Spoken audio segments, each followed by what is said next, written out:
Independence Day 100. Jour de l'indépendance, 170 ans aujourd'hui. Nous devons travailler dur pour nous promouvoir. Pour moi, je crois que le Libéria va s'améliorer. Il y a de l'espoir pour un meilleur leadership dans ce pays et la paix que nous apprécions tous. Nous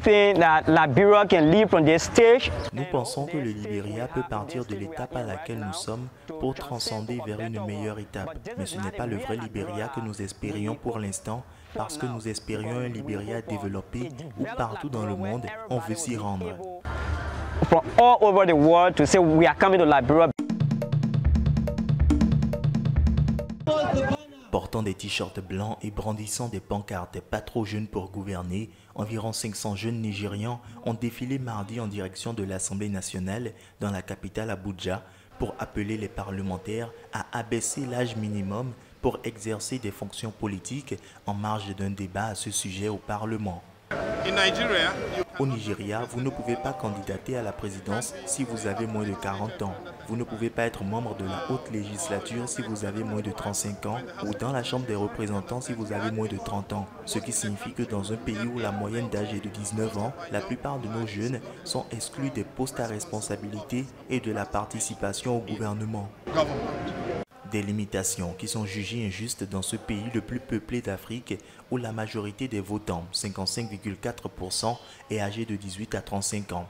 Un sénateur représentant des membres du Parlement a promis aux manifestants d'examiner avec attention leurs revendications. Selon lui, les parlementaires vont débattre de l'abaissement de l'âge minimum de 40 à 35 ans pour la fonction de chef de l'État, de 35 à 30 ans pour les gouverneurs d'État et de 30 à 25 ans pour les députés et sénateurs. Les jeunes au Nigeria sont incroyables. Nous sommes novateurs.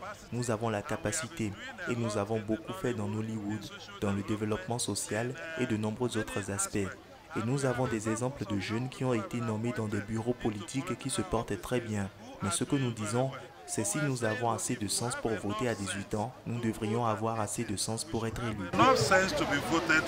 Les manifestants ont annoncé avoir prévu de faire un sit-in à l'extérieur de l'Assemblée jusqu'à ce que les parlementaires votent des amendements en ce sens. Le Nigeria est actuellement dirigé par Muhammadu Buhari, 114 ans, qui est depuis le 7 mai en congé maladie à durée indéterminée à Londres.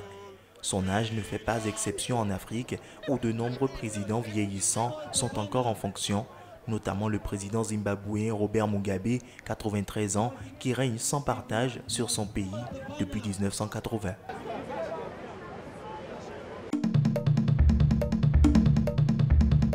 J'ai reçu un appel de Madou qui était en train de crier au téléphone en me disant « Youssouf, je viens de recevoir une balle en pleine poitrine ». En fait, il était chez mon associé.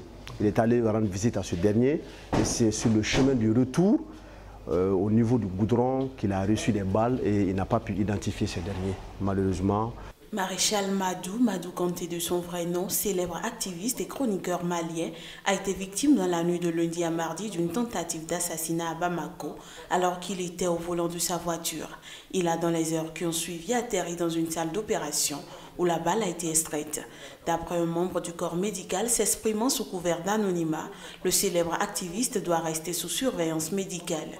Maréchal Madou aurait récemment participé à des manifestations du non-référendum sur le nouveau projet de constitution qui divise les Maliens. La menace, en fait, c'est tous les jours.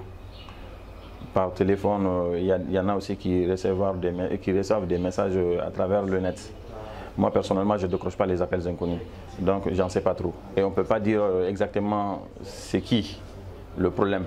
En tout cas, on a un problème, on a un sérieux problème avec le gouvernement et avec d'autres personnes.